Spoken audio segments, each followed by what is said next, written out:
একটা ইহুদি বলছে আমি জিন্দেগিতে মানবো না। আমার আল্লাহ বলছে তুই মানবি না, তোর বাপকে মানতে হবে। দেখ তোকে কি বানাইছি। ওই ইহুদি বিশ্বাস করলো না, বাড়ি গেল আর বাড়ি থেকে বাবা জামা পড়লো আর বাজারে গেল আর বাজার থেকে এত বড় একটা মাছ নিয়েছে। মাছ নিয়ে গেল, বলছেন বিবি আমার এ মাছটা তুমি সুন্দর করে রান্না করো, আমি গোসল করে আসছি। বাবা গো ওই ইহুদি, ওই কোন থেকে বাবা এবার বাবা গো মাছটা দিল, দাও মাছটা দিল। ইহুদি দেখছে বিবিকে মাছটা দিলাম, বিবি কি করে বাবা গো, বিবি ওই হাঁসুয়া নিল আর মাছটা নিয়ে হাঁসুয়াতে লাগালো। এই দেখে ইহুদি বাড়ি থেকে বেরিয়ে গেল। যেমনই বেরিয়ে গেল নদীতে গোসল করতে গেছে, জামা কাপড় খুলে দিয়া বাবা গো যেমনই নদীতে নেমে ডুব দিয়েছে, ডুব দিয়ে যেমনই মাথাটা তুলেছে বাবা গো ছিল বেটা, আর ডুব দিয়ে উঠেছে দেখছে হয়ে গেছে বেটি। আচ্ছা বলেন একটা বেটা যদি হঠাৎ করে বেটা হইতো ভয় লাগবে না? বাড়া বাড়া চুল হয়ে গেছে, কি হইল? কি স্বপ্ন দেখছি না কেমন? না না স্বপ্ন তো দেখি না, সত্যি বাবা গো বেটি হয়ে উঠেছে, সুন্দরী একটা রূপসী বেটি, কিন্তু এমন জায়গাতে উঠেছে ওই নিজে বাপ জন্মের জায়গা দেখেনি, অন্য জায়গাতে উঠেছে। এবার ভাবছে ইহুদি কোন দিকে যাব, কোথায় যাব? বাবা গো উলঙ্গ অবস্থায় যাওয়া যাবে না। ওই বাবা গো নদীতে একটা বাদশার জাহাজ নিয়ে চলে আসছিল, দেখছে সুন্দরী মেয়ে নদীতে ভাসছে। বাবা গো জামা দিল, কাপড় দিল, তাকে জাহাজে তুললো। তুলে নেওয়া যাওয়ার পরে বাবা গো বাড়ি নিয়ে গেল। বাবা গো বাদশা বলে এত সুন্দরী মেয়েকে ছাড়া যাবে না। বিবাহ করলো, 1 বছর কাটলো, একটা সন্তানের মা হইল। 2 বছর কাটলো, 2টা সন্তানের মা হইল। এই করে করে 7টা বছর কাটলো, 7টা সন্তানের মা হইল।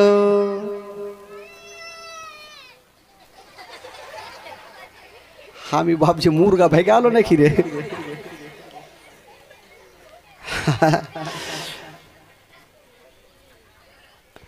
7 বছরে কটা সন্তান হইল জোরে বলুন? ইহুদি কিন্তু এই কথাটা বলে না যে স্বামী গো আমি ছিলাম বেটা হয়েছি বেটি। কে তার কথা বিশ্বাস করবে? বললে তো ঠুকন খাইবে। যেটা জিন্দেগিতে হয় যে একটা বেটা একটা বেটি হবে আর 7 বছর 7টা সন্তান হবে। ইহুদি মনে মনে ভাবছে ওইদিকে আমার বিবি হয়তো বাইচা নেই, হয় মরে গেছে না হলে অন্য জায়গাতে বিয়ে করলেছে।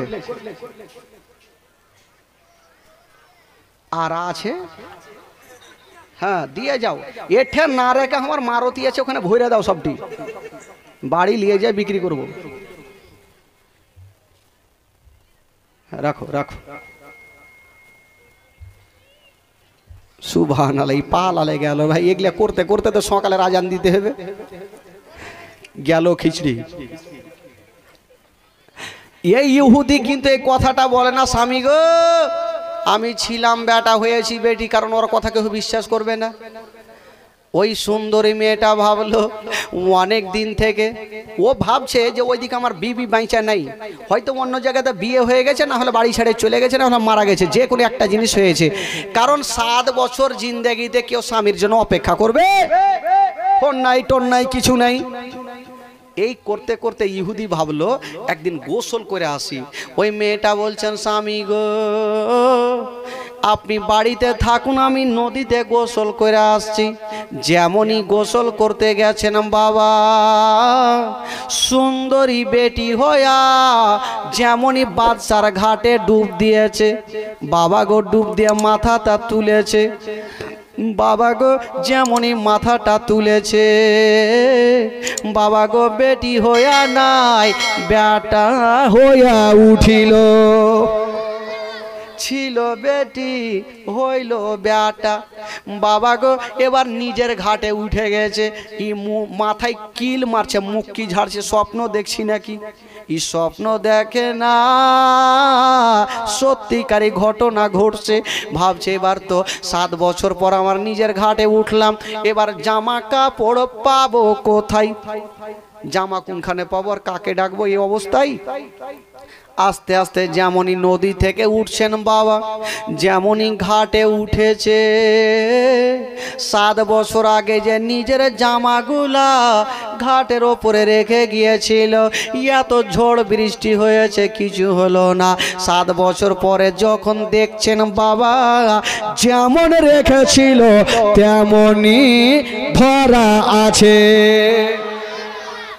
কোন রকম জামাটা তো পিলল, এবার বাড়ি যেতে ভয় করছে যে ওইদিকে বিবির কাছে সাহার খাইতে হবে, যে 7 বছর তুই কোনঠে গেছিলি কোয়া, উত্তর দিতে পারবো না।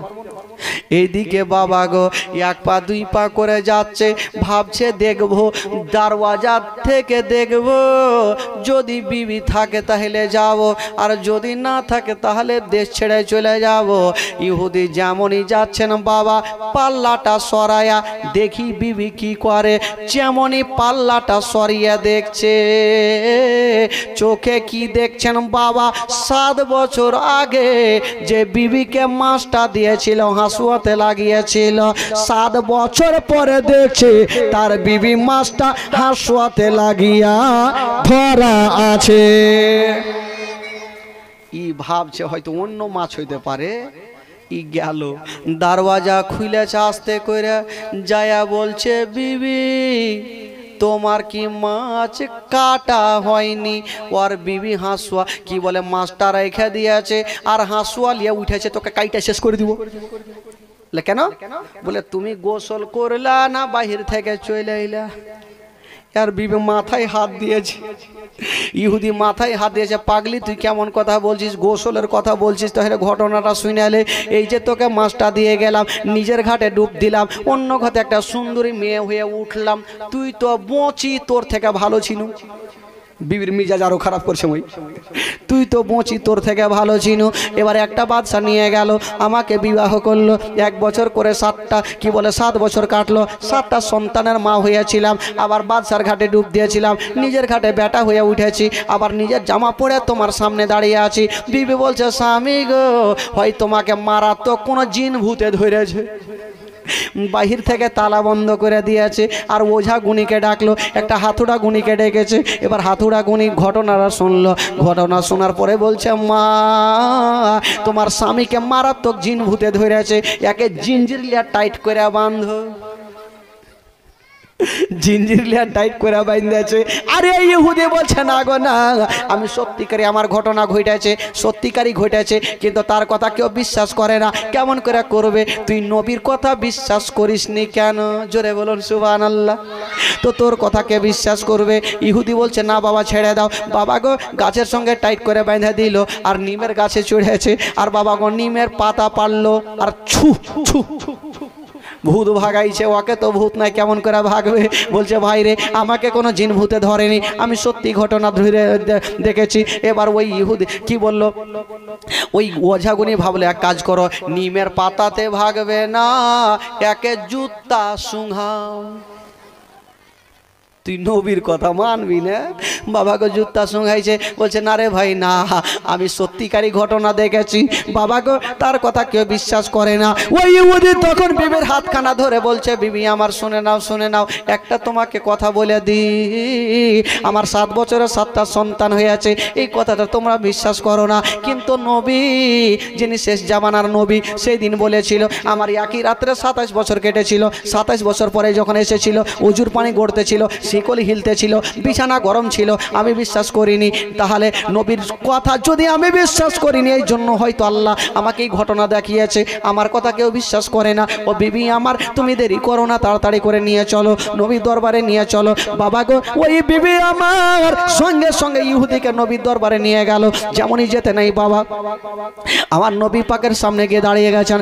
নবী গো ইয়া রাসূলুল্লাহ ইয়া হাবিবাল্লাহ, নবী গো আর দেরি করবেন না, তাড়াতাড়ি করে আমাকে কলমা পড়িয়ে দেন। আমার নবী মুস্তাফা সঙ্গে সঙ্গে বাবা ওই ইহুদিকে কলেমা পড়াইয়া দিলেন। লা ইলাহা ইল্লাল্লাহ, জোরে লা ইলাহা